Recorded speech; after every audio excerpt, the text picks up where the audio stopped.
John, how was the squad after the European adventure, and with that in mind, will you have to rest players for tomorrow, give them a break, considering it's been an intense 6 weeks? Yeah, it's been very intense. We intend to make a couple of changes. Obviously, we have a few knocks, but overall, it was a fantastic campaign. Our objective from the very start was to win the first round, which we did. After that, it was a bonus, but we proved that winning in Sweden was an incredible achievement.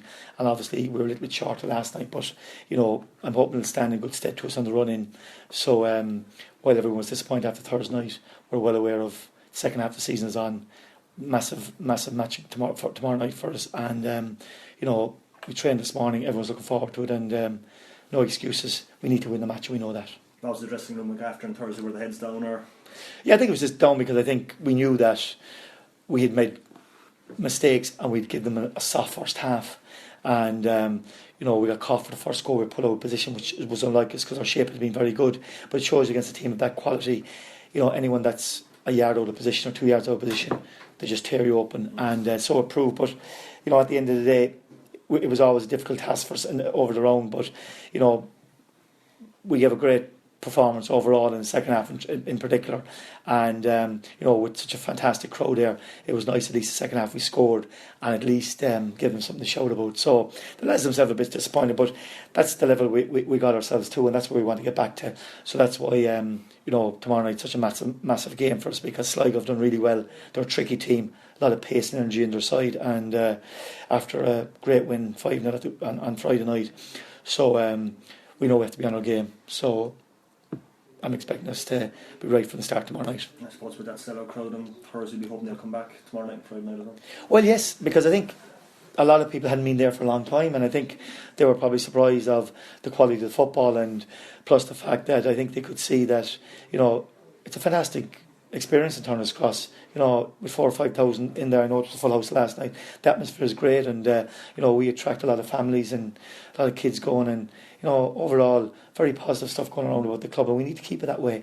So the good thing about tomorrow night is the kids are still on holidays, so from that point of view, we're hoping we'll have a very big crowd. And I think maybe after last night people will come again, and the reaction afterwards, a lot of people said they would come Monday night, so we'll wait and see. But we are expecting a very big crowd again, so hopefully they will. And I think they can see that the league title is up for grabs. Obviously Dundalk, the last 2 years, we know all about them.